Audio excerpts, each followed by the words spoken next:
주님의 평안이 진실로 여러분의 모든 삶에서 떠나지 않게 되기를 주님의 이름으로 먼저 축원합니다. 이번 메시아 잔치에도 하나님께서 저희 교회를 축복해 주셔서 많은 분들이 또 새롭게 방문을 하셨고 또 등록을 하셨습니다. 사실 이번 잔치는 갑작스럽게 닥친 건물 리모델링 문제로 여러분이 아시다시피 그것 때문에 준비를 많이 오래 하지 못했었는데, 놀라운 사실은 준비를 오래 했을 때보다도 더 좋은 많은 결실들을 얻게 되었다는 사실입니다. 무엇보다도 이것이 하나님의 은혜인 줄 믿습니다. 또 기도하는 여러분들의 기도의 결실이라고 그렇게 믿습니다. 저희 교회가 크지는 않더라도요, 기도하는 분들이 많이 계시죠. 여러분들이 잘 몰라서 그렇지 많은 소위 우리가 기도 특공대라고 얘기하는데, 제가 계속 매주 보고를 받는데요, 기도 특공대원들이 많이 있습니다. 여러분 보이지 않는 곳에서 각처가 흩어져서 매일매일 여러분의 기도 제목을 놓고 하나님 앞에 기도하고 있습니다. 또 새벽마다 나와 기도하는 성도들이 있고요, 또 보이지 않는 곳에서 기도하는 성도들이 있고요, 많은 교역자들, 중직자들이 여러분을 위해서 기도하고 있고 또 기도하는 모임이 많이 있습니다. 그렇기 때문에 하나님은 이처럼 제가 부족하더라도 그 기도 때문에 오늘 우리 교회를 여기까지 이끌어 가시고 계신다고 그렇게 믿습니다. 저는 경험합니다. 기도하는 것은요, 육안으로는 결과가 금세 나타나지 않을지 몰라도요, 영의 눈을 떠서 보면은요 분명히 나타난다는 것입니다. 그래서 나중에 결국에는 또 육안의 눈으로 볼 수 있는 결과가 나타나게 되는 것을 볼 수가 있습니다. 음악가 피아니스트 루빈슈타인이 이런 말을 한 적이 있죠. 하루 연습하지 않으면 내가 알고, 이틀 연습하지 않으면 전문가가 알고, 3일 연습하지 않으면 청중이 안다. 그런데요, 이것도 기도 생활에 똑같이 적용이 되는 것 같아요. 하루 기도하지 않으면 내가 알고요, 이틀 기도하지 않으면요 기도하는 사람들이 알고요, 3일 기도하지 않으면요 교회가 알게 됩니다. 기가 막히죠.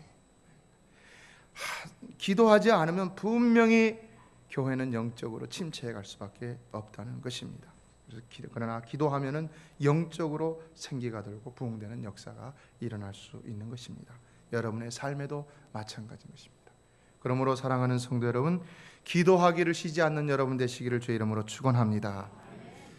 또 이번 메시아 잔치를 통하여 감사한 것은 온 성도들이 다 같이 기쁨으로 모든 일에 참여를 하여서 모든 일이 참 일사천리로 진행되었다는 사실입니다. 여러분이 인터넷 홈페이지에 올라가서 보시면 아시겠지만 한 200여 장의 사진들이 올라와 있는데, 그렇게 오래 준비하지 못했는데도 많은 분들이 정말 오래 준비한 것 이상으로 많은 것들을 열심히 섬기셨다는 사실입니다.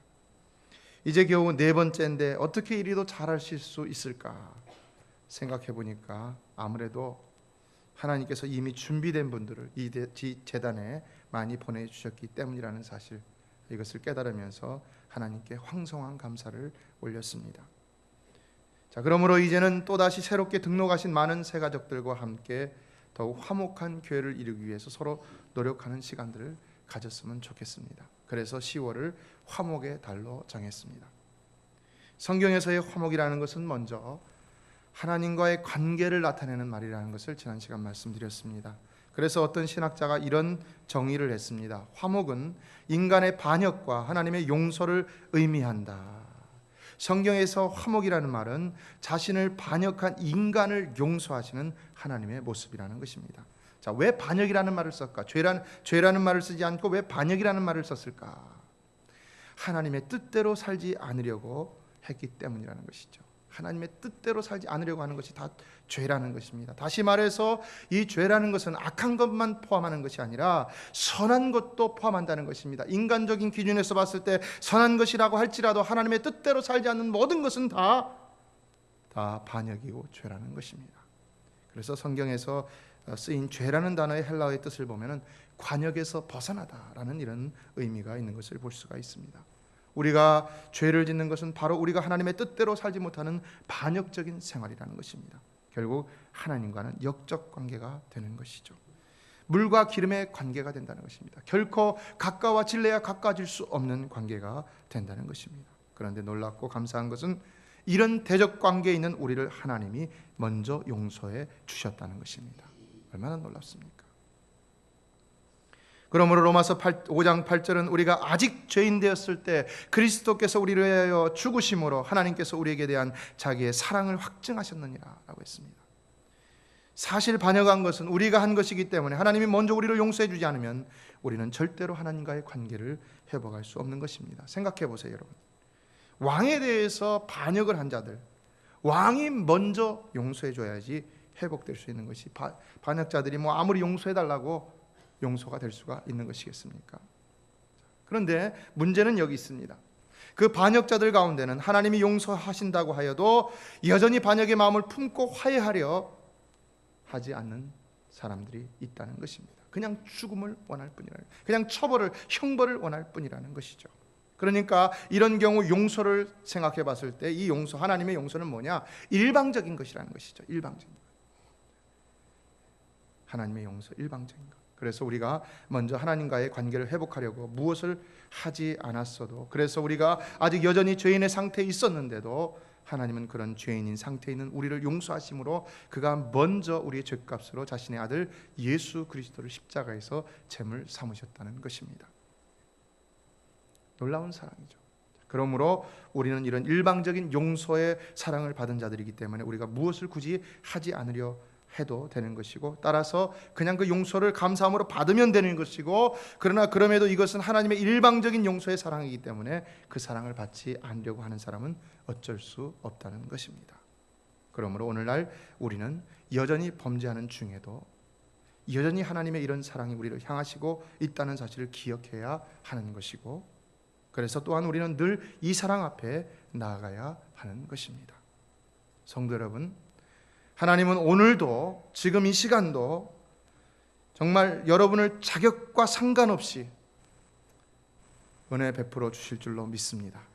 자격과 상관없이, 여러분이 지난 한 주간 동안 어떻게 살았든지 간에 그 삶과 상관없이 하나님께로 여러분이 믿음으로 나왔다면 하나님이 분명히 여러분에게 은혜 베풀어 주실 줄로 믿습니다.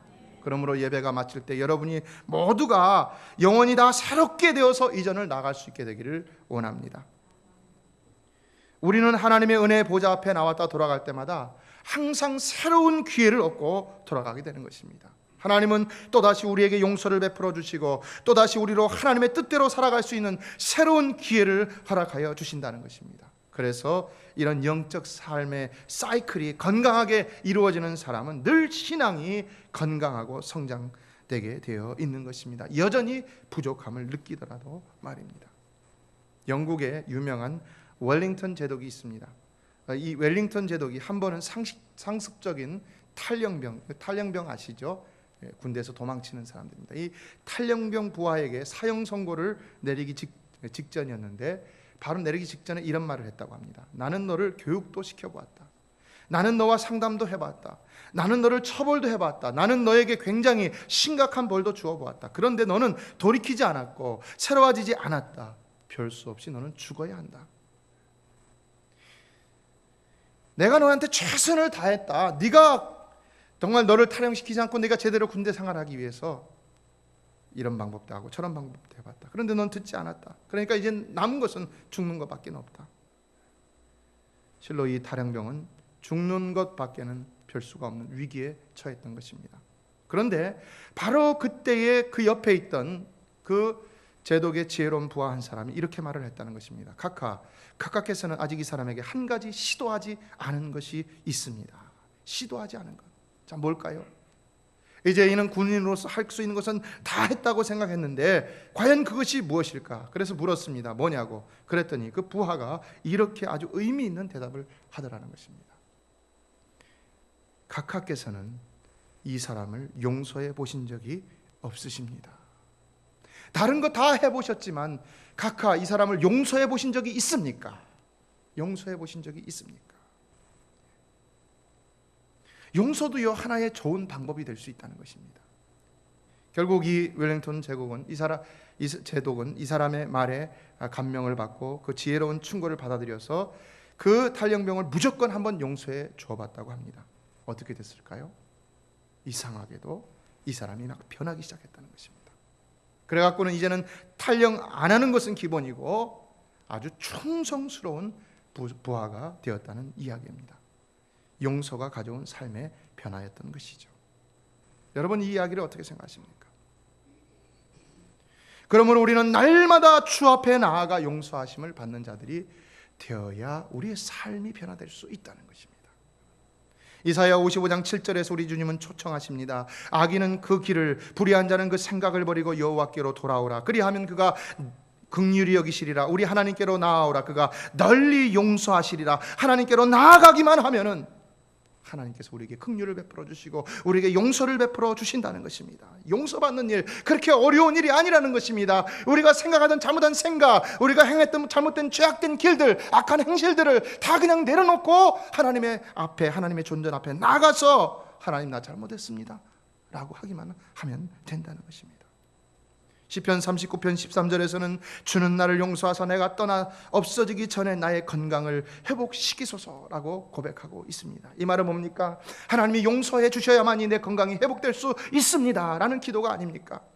여러분, 하나님이 용서해 주시면 여러분의 건강뿐만 아니라 여러분의 삶의 모든 문제도 다 해결될 수 있는 줄로 믿습니다. 모든 것이 다 그런 것은 아니지만요, 또 많은 것이 우리는 하나님과의 관계 속에서 무엇인가 잘못되어서 하나님 앞에 용서를 받지 않으면 해결될 수 없는 문제가 있다는 것입니다. 그러나 용서만 받기를 한다면 분명히 그 문제가 해결될 수가 있다는 것입니다. 용서를 받으면 영혼이 잘되므로 범사가 잘되고 강건한 복을 누릴 수가 있는 것입니다. 그래서 우리는 때때로 때를 따라 돕는 은혜를 얻기 위해서 주님 앞에 나아갈 수 있어야 하는 것입니다. 그러나 문제는 여기 있습니다. 하나님이 그렇게 우리를 용서해 주시고 그 용서함으로 우리를 회복시켜 주시는데도 불구하고 마태복음 6장 14절로 15절은 너희가 사람의 과실을 용서하면 이란 조건절을 붙이시면서 너희 천부께서도 너희 과실을 용서하시려니와 너희가 사람의 과실을 용서하지 아니하면 너희 아버지께서도 너희 과실을 용서하지 아니하시리라 라고 말씀하셨다는 것입니다.